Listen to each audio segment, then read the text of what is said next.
આજે જેના ઉરસમાં આવ્યા ને જેની માટે હમણાં ફાતિહાખાની કરી રહ્યા છીએ ઓ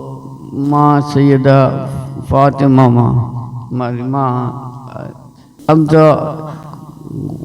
હજરત અલી શેખ ખુદાની અને માં ખાતુન જન્નતની औलाद છે હુજૂરના હાલ છે